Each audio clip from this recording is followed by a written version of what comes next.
10% perencanaan ibu kota ini betul-betul kakofoni, bukan harmoni, atau pakai term yang tadi, bukan utopia, tapi kakotopia, artinya kekacauan yang ada. Dan sekarang kita lihat kekacauannya, kenapa kacau? 80% penduduk Indonesia nggak setuju tuh. Risetnya begitu, bisa dibantah. Oh begini, iya, tapi survei mengatakan 80% tidak ada orang yang menganggap ibu kota itu adalah ibu bagi dia. Nolak IKN, tapi Rocky Gerung seenaknya usulkan Anies jadi kepala otorita. Ditulis oleh X Hardy dari siwar.com. Rocky Gerung adalah salah satu dari sekian orang yang menolak IKN pindah. Saat RUU IKN disahkan jadi undang-undang, Rocky menyindir. Yang mengaitkan undang-undang IKN disahkan ibarat seperti janji Presiden Jokowi tidak akan 3 periode dan segala macam.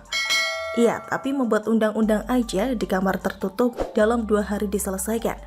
Dalam 14 hari tiba-tiba dia atau undang-undang IKN jadi prioritas. Sementara begitu banyak undang-undang yang menyangkut hak hidup rakyat tidak pernah dibahas tuh. Tegas Rocky Gerung. Maka dari itu, lanjut Rocky Gerung, istana saat ini sudah menjadi simbol kerakusan. Jadi itu intinya tuh, jadi 3 periode itu dalam rangka mengenyangkan perut. Tetap kita harus curigai politik busuk di belakang headline yang seolah-olah konstitusional, kata Rocky. Jokowi menyebut pemindahan IKN karena ingin mewujudkan cita-cita Presiden pertama Republik Indonesia Soekarno. Rocky Gerung juga protes. Kalau Presiden Soekarno sadar dari mimpinya, ditempeleng tuh Presiden Jokowi. Karena bukan itu konsepnya, kan Jokowi nggak ngerti. Ini pemindahan ibu kota menggusur. Mana ada Soekarno menggusur orang, kata Rocky.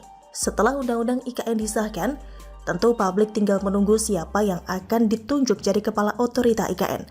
Nama yang paling menarik perhatian tentu saja Ahok. Bahkan PDIP menyodorkan nama Ahok kepada Jokowi untuk diangkat sebagai kepala otorita IKN. Hal ini tentu saja membuat banyak orang kepanasan. Para member klub barisan sakit hati merapatkan barisan dan kompak protes. Segala macam teori konspirasi keluar dari mulut mereka. Nah, Rocky Gerung juga ikutan bicara soal calon kepala otorita IKN. Dia mengkritik PDIP yang menyodorkan nama Ahok. Jika Ahok menjadi kepala otorita, maka publik melihatnya sebagai dendam lama.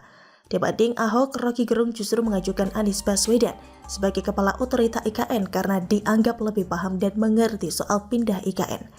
Di belakang, orang itu ingat lagi, kenapa Ahok lagi? Problemnya waktu. Dengan Ahok, orang ingat lagi, ini dendam supaya ledek Anies. Kalau mau masuk akal, ya Anies saja, pindahin saja ke sana. Jadi kepala otorita IKN. Ahok muncul, dianggap ini dendam lama yang coba dipulihkan.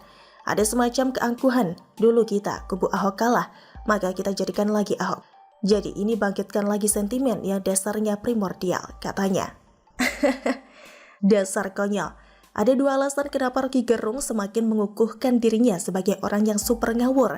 Pertama, Anies jadi kepala otorita, hanya orang stres yang mau mengangkat Anies untuk mengisi jabatan tertentu. Disuruh kerja, nanti malah menata kata dan mengkreasikan istilah baru.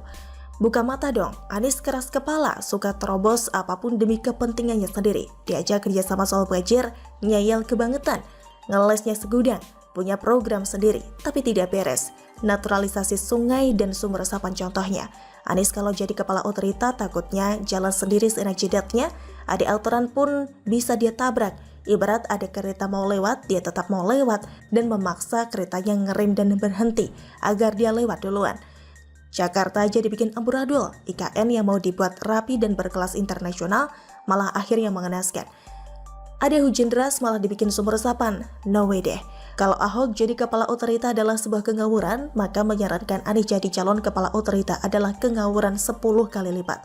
Kedua, Rocky begitu gigih mengkritik pemindahan IKN, tapi kok malah sodorkan nama Anies jadi calon kepala otorita? Bukankah itu namanya munafik? Terima IKN pindah, tapi kalau Anies jadi kepala otorita, malah gak nolak. Yang dendam itu siapa sebenarnya? Kepala otorita ditunjuk presiden agar sejalan dan patuh dalam wewenang. Anies sudah berkali-kali menabrak aturan.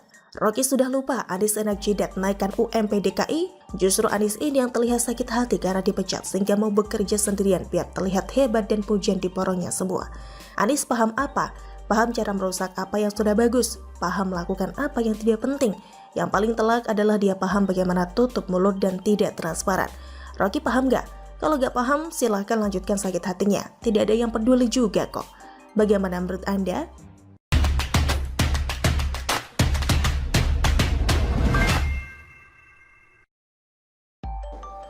saham PT Freeport sudah 51,2% sudah beralih ke PT Inalum dan sudah lunas dibayar. Hari ini juga merupakan momen yang bersejarah. Jokowi memang beda. Dia bisa ketika yang lain tidak bisa. Ditulis oleh Adin dari swar.com. Presiden jelas harus mempunyai visi dan misi yang jelas, supaya arah perjalanan negeri ini bisa fokus mengarah kepada suatu titik, yaitu kemakmuran. Demi merujuk ke arah sana, dibutuhkan pengetahuan, kemampuan, dan eksekusi yang tepat. Sehingga berbagai kebijakan mampu menghasilkan sesuatu yang memang diperlukan negeri ini. Layak disyukuri kita mempunyai presiden seperti Jokowi, walaupun secara fisik kecil, krempeng, tetapi mempunyai pemikiran besar, jelas, dan terarah. Bukan hanya dipikirkan, tapi juga dieksekusi, sehingga hasilnya bisa terlihat seperti sekarang ini. Presiden memikirkan sarana apa yang paling dibutuhkan masyarakat. Ditemukan bahwa masyarakat membutuhkan sarana mobilisasi, transportasi yang baik. Maka pemerintah dengan masif dan merata membangun jalan tol, perbaikan jalan di berbagai daerah. Hasilnya masyarakat dimanjakan dengan jalan yang mulus sehingga memudahkan perjalanan. Walaupun belum bisa 100% di seluruh wilayah Indonesia, tetapi pembangunan jalan sekarang ini sangat signifikan, mempengaruhi kelancaran mobilisasi dan transportasi masyarakat. Indonesia ingin menjadi negara maju dengan memiliki kembali perusahaan-perusahaan besar yang dikelola orang asing. Di era Jokowi, pemerintah mampu mengambil alih perusahaan tambang yang selama ini seolah tidak tersentuh. Presiden Joko Widodo mengatakan Indonesia harus meningkatkan nilai tambah dari industri pertambangan. Oleh karena itu, pemerintah berusaha mengambil alih kepemilikan saham perusahaan asing di atas sejumlah industri pertambangan Indonesia. Pemerintah mengambil alih kepemilikan beberapa perusahaan asing. PT Freeport yang sudah 54 tahun dikelola oleh Freeport-McMoRan, 2 tahun lalu diambil alih sehingga tadinya 9% menjadi mayoritas 51%. Blok Mahakam yang sudah 43 tahun dikelola oleh Total E&P Indonesia dan Impex Corporation dari Perancis, lalu 100% diambil alih dan diberikan kepada PT Pertamina Persero. Terakhir adalah Blok Rokan yang sudah dikelola 97 tahun oleh Chevron, juga sudah 100% diberikan ke PT Pertamina Persero. Tindakan-tindakan tersebut tidak terpikirkan oleh kita sebelumnya, bahkan mungkin oleh presiden-presiden sebelumnya.